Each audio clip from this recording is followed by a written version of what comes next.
Hello guys, எல்லாரும் எப்படி இருக்கீங்க? I am Kalawaram from MFI Info. In this video நம்ம எதை பற்றி பார்க்க போகிறோம் அப்படின்னா மேனுஃபேக்சரிங் இண்டஸ்ட்ரியில் யூஸ் பண்ணுற முக்கியமான சில டாப்பிக்கு முக்கியமான சில பிரின்சிபலை பற்றி தான் பார்க்க போகிறோம். நீங்கள் ஏதாச்சும் ஒரு பிஸ்னஸ் பண்ணுறீங்க, அப்படி இல்லை ஏதாவது மேனுஃபேக்சரிங் கம்பெனியில் இண்டஸ்ட்ரியில் ஒரு பெரிய போஸ்டிங்கில் இருக்கீங்க, இல்லை அந்த பெரிய போஸ்டிங் போகிறதுக்கு ட்ரை பண்ணிக்கிட்டு இருக்கீங்க அப்படின்னா இந்த வீடியோவை கண்டிப்பாக ஸ்கிப் பண்ணாமல் பாருங்கள். ஏன்னா இந்த வீடியோ ஃபுல்லாக பார்த்தீங்க அப்படின்னா கண்டிப்பாக உங்களுக்கு யூஸ்ஃபுல்லாக இருக்கும் அப்படின்னு நம்புகிறேன். இந்த வீடியோவில் எந்தெந்த டாப்பிக்லாம் பார்க்க போகிறோம் அப்படிங்கிறத சொல்லிடுறேன். ஃபர்ஸ்ட் ஒன் பார்த்தீங்கன்னா சப்ளை செயின் மேனேஜ்மெண்ட்டு, செகண்ட் பார்த்தீங்கன்னா லாஜிஸ்டிக் மேனேஜ்மெண்ட்டு, தேர்ட் ஒன் பார்த்தீங்கன்னா push and pull manufacturing, fourth one பார்த்தீங்கன்னா ஜஸ்ட் இன் டைம். ஸோ இந்த வீடியோவில் இந்த டாபிக் எல்லாத்தையும் பற்றி தான் பார்க்க போகிறோம். இது எல்லாமே பார்த்தீங்க அப்படின்னா ஒரு மேனுஃபேக்சரிங் இண்டஸ்ட்ரியில் யூஸ் பண்ணுற ஒரு முக்கியமான பிரின்சிபல்ஸ் எல்லாமே. இது எல்லாமே தெரிஞ்சிச்சு அப்படின்னா நீங்கள் தெரிய ஆன்சர் பண்ணுறதுக்கு யூஸ்ஃபுல்லாக இருக்கும். இது எல்லாத்தையும் தெரிஞ்சுக்கிட்டீங்க அப்படின்னா ஃப்யூச்சரில் நீங்கள் பிஸ்னஸ் பண்ணுறதுக்கும் ரொம்ப யூஸ்ஃபுல்லாக இருக்கும். மெயின் டாப்பிக்குள்ளே போகிறதுக்கு முன்னாடி ஒரு சின்ன ரெக்வஸ்ட்டு, இந்த வீடியோ உங்களுக்கு பிடிச்சி அப்படின்னா மறக்காமல் லைக் பண்ணுங்கள், ஷேர் பண்ணுங்கள். நான் சொல்கிற விஷயங்கள்லாம் உங்களுக்கு புரிஞ்சிச்சு, நான் பண்ணுற வீடியோ உங்களுக்கு சாட்டிஸ்ஃபேக்ஷனாக இருக்குது அப்படின்னா மறக்காமல் கீழே கமெண்ட் பண்ணுங்கள். இல்லை வேறு ஏதாவது உங்களுக்கு டாப்பிக்கை பற்றி நான் வீடியோ போடணும் தமிழில் அப்படின்னா கண்டிப்பாக கீழே கமெண்ட் பண்ணுங்கள். அதை பற்றி நான் கண்டிப்பாக வீடியோ பண்ணுறோம். நான் பண்ணுற வீடியோஸ்லாம் உங்களுக்கு பிடிச்சா இல்லையா அப்படிங்கிறது எனக்கு தெரியலை. நீங்கள் லைக் பண்ணால் தான் எனக்கு தெரியும். சப்போஸ் நான் சொல்கிற விஷயங்கள்லாம் உங்களுக்கு புரிஞ்சிச்சு அப்படின்னா மறக்காமல் லைக் பண்ணுங்கள். நான் சொல்கிற விஷயங்கள், நான் போடுற வீடியோஸ்லாம் உங்களுக்கு யூஸ்ஃபுல்லாக இருந்துச்சுன்னா கீழே கமெண்ட் பண்ணுங்கள். ஐயா தர்மங்கிரம ஏதாச்சும் பண்ணுங்க ஐயா.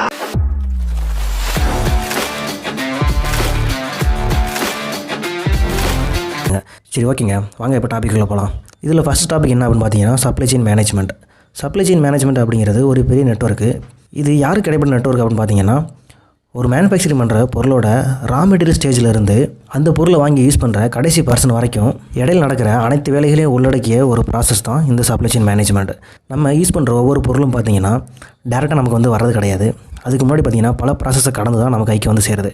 அந்த எல்லா ப்ராசஸையும் உள்ளடக்கிய ஒரு சிஸ்டம் தான் இந்த சப்ளை செயின் மேனேஜ்மெண்ட் அப்படிங்கிறது. அது என்னென்ன அப்படின்னு பார்த்தீங்கன்னா ஒரு மேனுஃபேக்சர் பொருளை உருவாக்குறது, அதுக்கடையில் உள்ள process, transport, information, people activities, work, அப்புறம் மார்க்கெட்டிங், ஸ்டோரேஜு, இந்த மாதிரி பல ப்ராசஸை கடந்து தான் நம்ம கைக்கு அந்த ஒரு பொருள் கிடைக்கிது. ஸோ அந்த பொருளோட ரா மெட்டீரியல் ஸ்டேஜிலேருந்து நம்ம கைக்கு வர்ற வரைக்கும், அதாவது அந்த பொருளை வாங்கி யூஸ் பண்ணுறாங்களே பீப்புள், அவங்க கைக்கு வர்ற வரைக்கும் இடையில் நடக்கிற வேலைகள் அனைத்தையும் கட்டுப்படுத்துகிற உள்ளடக்கிய ஒரு சிஸ்டம் தான் இந்த சப்ளை செயின் மேனேஜ்மெண்ட் அப்படிங்கிறது. நெக்ஸ்ட் ஒன் பார்த்தீங்கன்னா லாஜிஸ்டிக் மேனேஜ்மெண்ட். இந்த லாஜிஸ்டிக் மேனேஜ்மெண்ட் என்ன அப்படின்னு பார்த்தீங்கன்னா ஒரு கஸ்டமர்லேருந்து அடுத்த கஸ்டமர்க்கு ப்ராடக்ட்டை மூவ் பண்ணுவாங்க. ஒரு மேனுஃபேக்சரிங் கம்பெனியில் உருவாக்கின அந்த ஃபினிஷ்டு குட்டை அடுத்த இடத்துக்கு அந்த கஸ்டமருக்கு மூவ் பண்ணுவாங்க. அதுதான் அவங்களோட வேலை. இது பார்த்திங்கன்னா வெறும் லாஜிஸ்டிக்கை மட்டும் வச்சுட்டு பிஸ்னஸ் பண்ணுற ஆளுங்களும் நிறைய இருக்காங்க. இப்போ ஒரு மேனுஃபேக்சரர் பார்த்திங்கன்னா அவங்களோட போதுமான டிரான்ஸ்போர்ட் வசதி இருக்காது. அவங்க சில டிரான்ஸ்போர்ட் வசதி வச்சுருந்தாலும் எல்லாத்தையும் அதே வண்டியில் எடுத்துகிட்டு நம்ம அனுப்ப முடியாது. இப்போ சில ப்ராடக்ட்லாம் பார்த்திங்கன்னா வெயிலில் மழையில் படாமல் கொண்டு போகணும் அப்படின்னு சில ப்ராடக்ட் இருக்கும். அந்த ப்ராடக்ட்லாம் பார்த்திங்கன்னா கண்டெய்னரில் கொண்டு போவாங்க. இப்போ லிக்விடேட்டர் இருக்கும், அதுக்கெல்லாம் பார்த்தா டேங்கரு.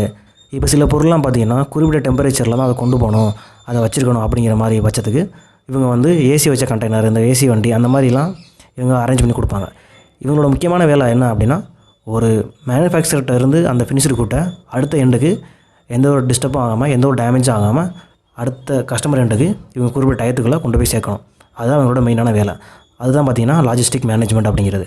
அது மட்டும் இல்லை, இவங்களோட வேலை இவங்க பார்த்திங்கன்னா அந்த ஒவ்வொரு ப்ராடக்ட்டுக்கு ஏற்ற மாதிரி வண்டி அரேஞ்ச் பண்ணுறது, அந்த வண்டி பார்த்திங்கன்னா எவ்வளோ ஸ்பீடில் போகணும், எந்த ரூட்டில் போகணும், அது எவ்வளோ நேரத்தில் கொண்டு போய் சேர்க்கணும், அந்த டிரான்ஸ்போர்ட் நடக்கும்போது அதை ஃபாலோ பண்ணுறது, இந்த மாதிரி எல்லாத்தையுமே இவங்க பார்த்துக்குவாங்க. ஸோ இது எல்லாத்தையும் சேர்ந்து தான் இந்த லாஜிஸ்டிக் மேனேஜ்மெண்ட் அப்படிங்கிறது. நெக்ஸ்ட் பார்த்திங்க அப்படின்னா push and pull manufacturing system. இந்த புஷ் அண்ட் புல் மேனுஃபேக்சரிங் பார்த்திங்கன்னா இந்த சப்ளை செயினுக்கு கீழே தான் வரும். இதில் புஷ் மேனுஃபேக்சரிங் அப்படின்னு என்னென்னு பார்த்தீங்கன்னா ஹை லெவல் டிமாண்ட் உள்ள ப்ராடக்ட்டுக்கு இந்த மேனுஃபேக்சரிங் சிஸ்டம் யூஸ் பண்ணுவாங்க.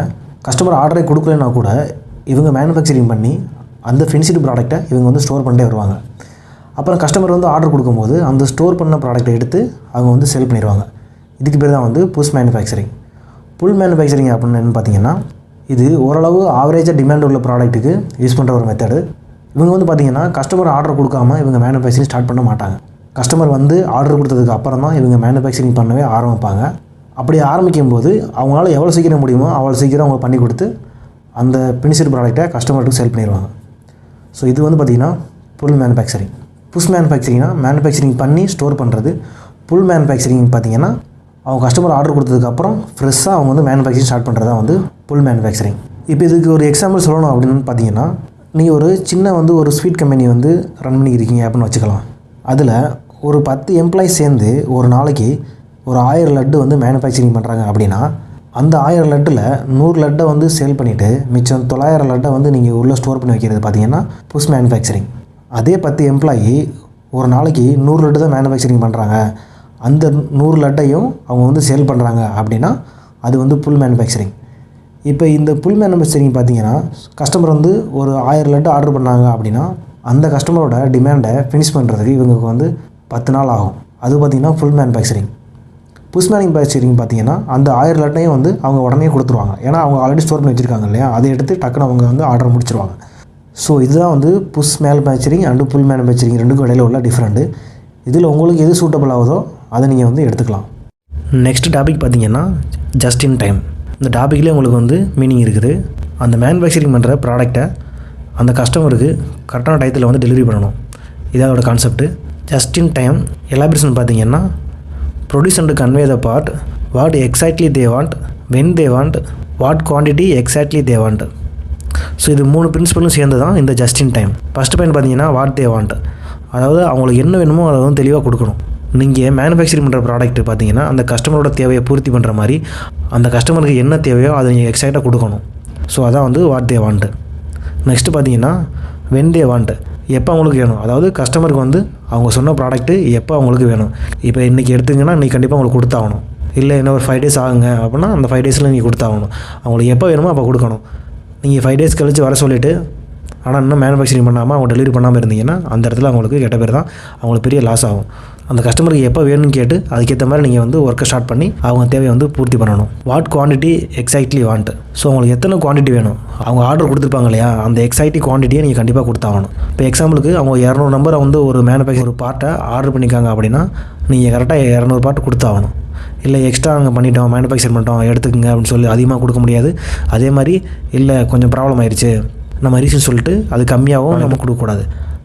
அவங்க எத்தனை குவான்டிட்டி சொல்லியிருக்காங்களோ அத்தனை குவான்டிட்டி நம்ம வந்து கண்டிப்பாக கரெக்டாக கொடுக்கணும். இது 3 வந்து உள்ளடக்கிய தான் அந்த ஜஸ்ட் இன் டைம் அப்படிங்கிறது. ஸோ இது 3 ஃபாலோ பண்ணோம்னா நம்ம கம்பெனியோட ப்ரொஃபைல் வந்து கஸ்டமர் ரெண்டில் வந்து நல்லாவே இன்க்ரீஸ் ஆகும். ஸோ அவங்க ரிவ்யூ வந்து நல்லாயிருக்கும், நம்ம பிஸ்னஸ் பார்த்திங்கன்னா நல்லா டெவலப் ஆகும். மறக்காமல் சர்ப்ரைஸ் பண்ணுங்கள். தேங்க்யூ.